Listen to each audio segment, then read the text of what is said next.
Hey everybody, it's me, the Wild Review.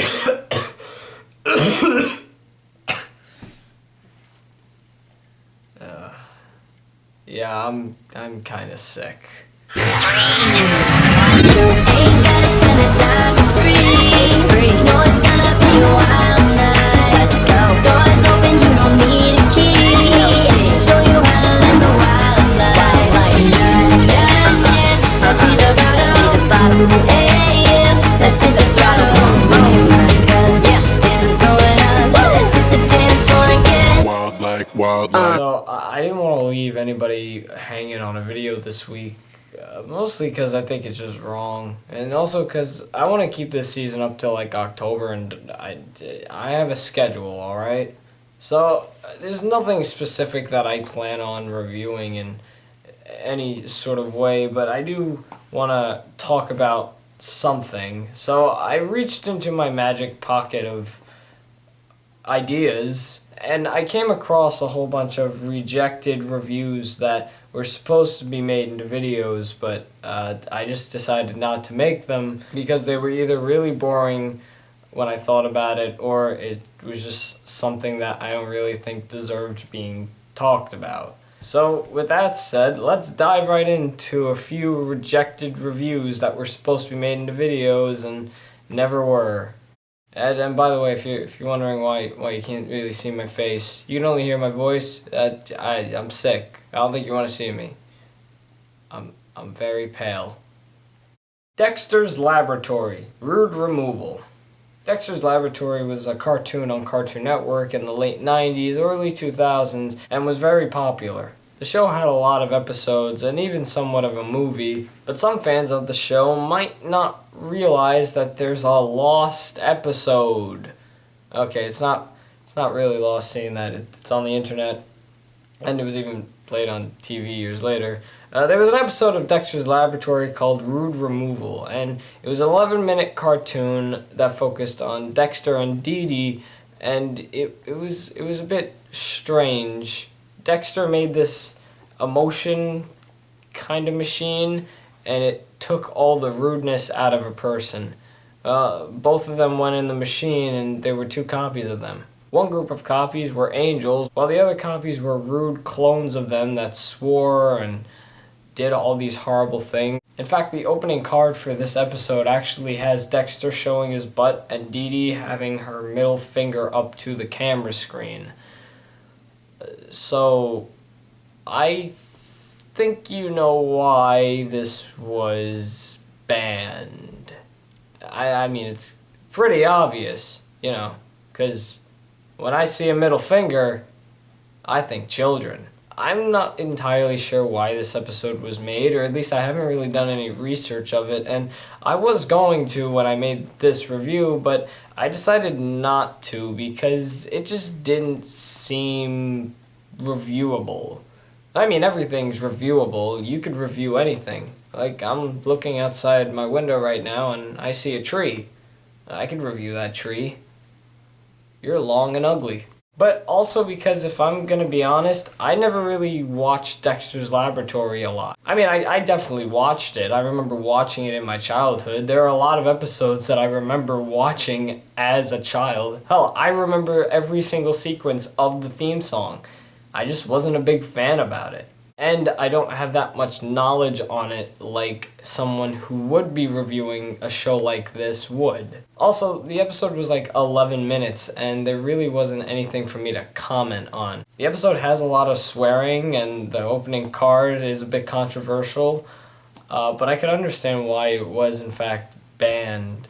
The real reason, again, I don't know why, but I just didn't think it was something that needed to be reviewed. If anything, it's just something I would say, I don't know, go watch and find out for yourself. It's one of those kind of things. Power Rangers. Let's put it this way. If you had a childhood and the Power Rangers weren't part of it, you never really had a childhood. There are so many different Power Rangers now that it's physically impossible to grow up in this day and age without any encountering of a Power Ranger show. Or even a movie. I mean, Nickelodeon's still making the show, so it's probably going to be around for a long time. But anyway, why was Power Rangers scrapped? Why did I never make a video about my opinion on what I thought about Power Rangers? This is coming from a guy that has made multiple videos of giving his opinion about practically anything, but also shows such as Lab Rats and no, I think that was it. So why was this idea scrapped? It's because I only really paid attention to one series.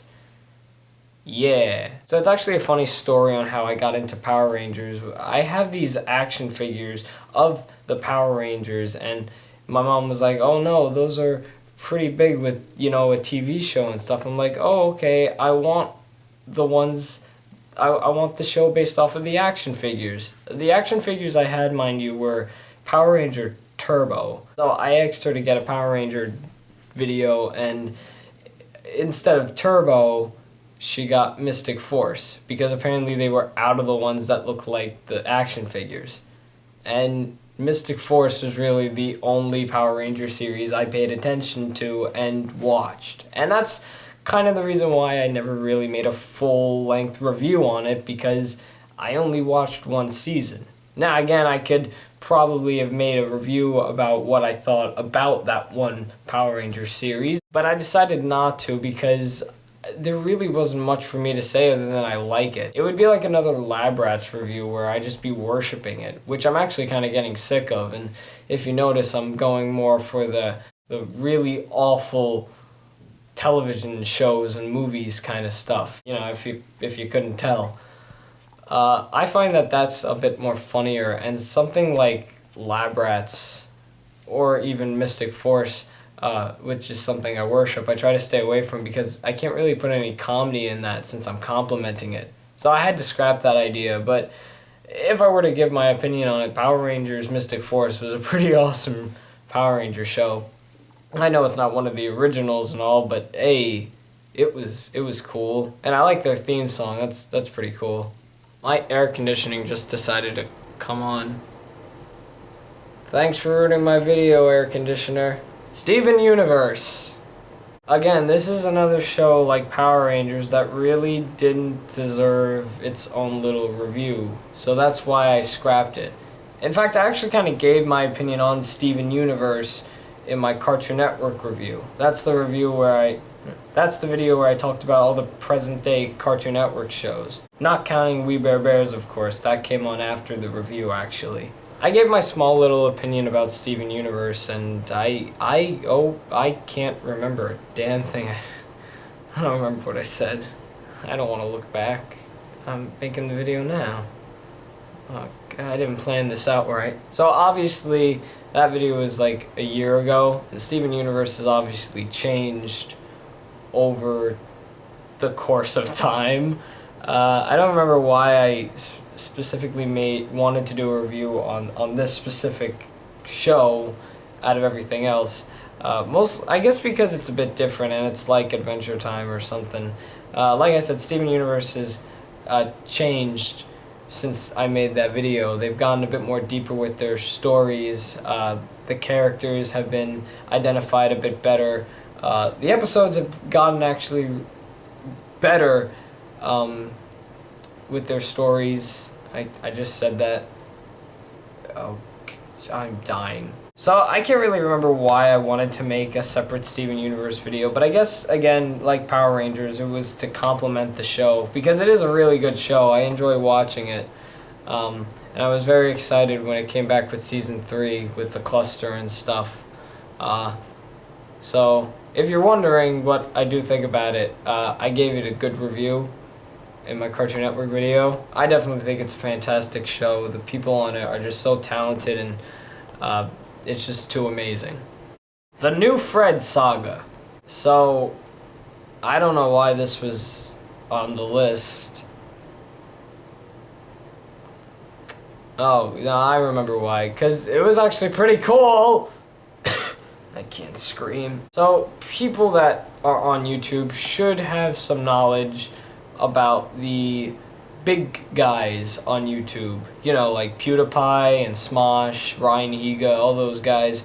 But you might not believe me, but there was a YouTuber named Lucas Cruikshank, who actually still makes videos. But he made videos on another channel called Fred, and he played a character named Fred Figglehorn. I'm pretty sure everyone should know who this character is. He's had 3 movies and a failed TV show on Nickelodeon.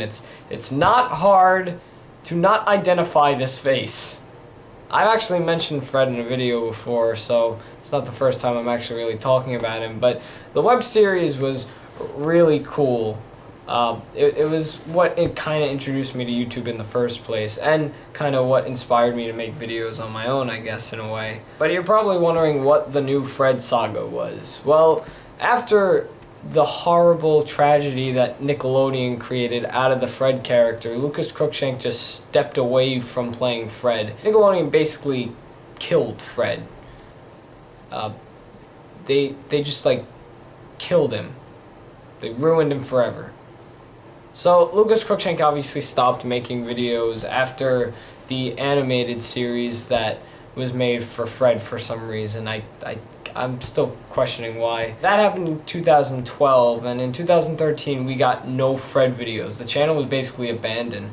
And then one specific day, actually around this time of the year, it's going to be coming up for 2 years that this happened. Around this time, 2 years ago, there was a video that was put on the channel that said Fred is back.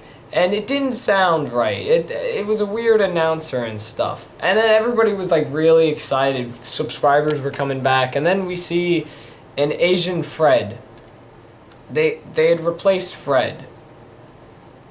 And the internet did not like it. There was a series of videos with this Asian Fred who called himself New Fred.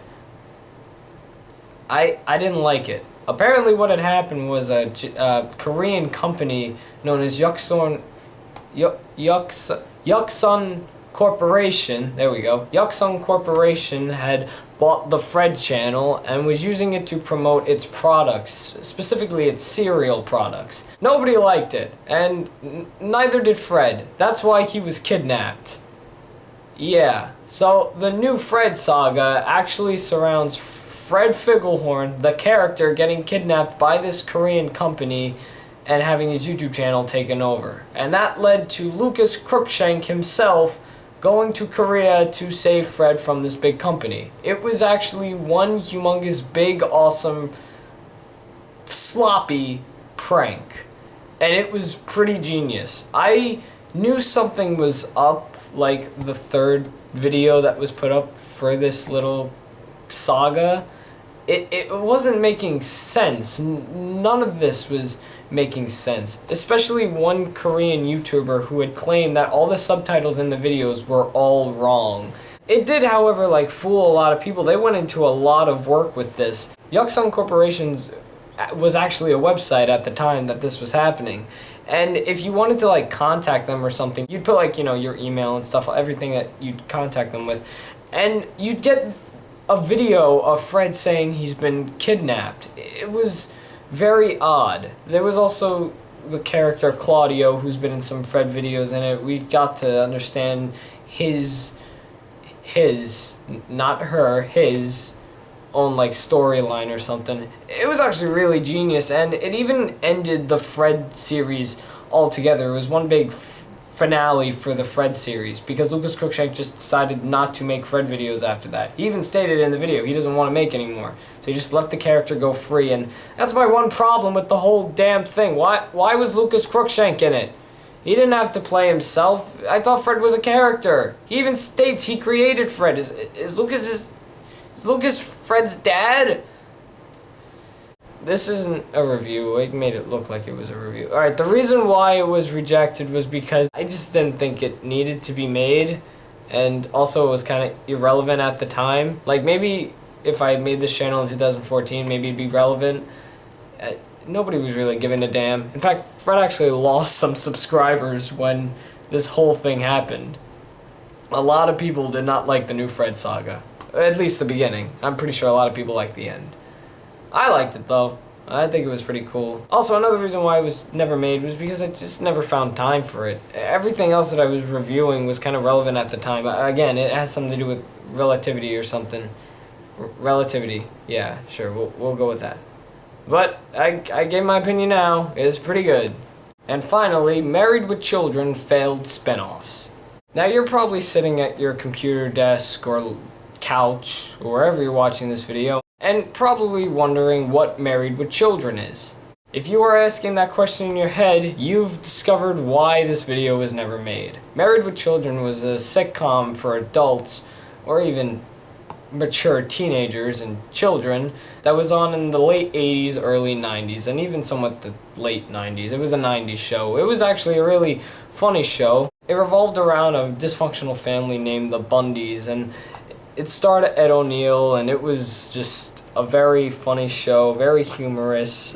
The idea was generally phenomenal. Everyone did a great job in the show. Here I am, I'm complimenting exactly what I want to stop doing. Anyway, Married with Children was a very popular show. It went on for 11 seasons, had more than 200 episodes, and it was very popular. It was so popular that the creators wanted to expand the whole series, so they created a whole bunch of spin-offs. One of them, called Top of the Heap, which was actually one of the many spin-offs that this show made that actually went somewhere with only 7 episodes.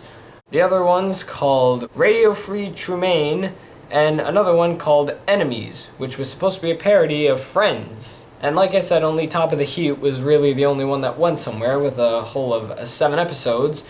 These 3 spin-offs did have some backdoor pilots within the Married with Children show. And there's a specific reason why this wasn't made, and like I said, because nobody knows what Married with Children is these days. This idea sprung around when I started the Wild Review channel, but I decided to get rid of it once I made my Saved by the Bell video because it had dawned on me that not many people would know these shows. I doubt anybody growing up now would know what Married with Children is, or maybe even grasp the idea of it. Not grass, grasp. So that's kind of why this specific review was never made. If you're interested in seeing Married with Children, though, I would totally recommend the show. It is very funny, and it may be hard to follow at first, but it's not like one of those shows where you need to watch from the beginning. You could watch it any time. You'll kind of understand it, but you might not understand the humor if you're not an adult. It took me a while. I've been watching the show for a really long time, and I'm still kind of learning what every joke means. It is kind of a shame none of those spin-offs did make it anywhere. If I had to give one of the spin-offs an actual chance, it would be Radio Free Tremaine, which is basically, the episode was basically what later would become iCarly. So, yeah. But anyway, those are some rejected review ideas that I had and just decided to scrap, either because, you know, they just weren't relevant, or nobody knew about them, or, you know, everything else that was stated in this video. Thanks for listening. I'm gonna go collapse on my bed, and I'm really sick. I'll see you next week, guys, if I'm feeling better. Oh, Jesus. Alright, I'm the Wild Reviewer. Thanks for watching. Thanks for watching the Wild Review. I need sleep.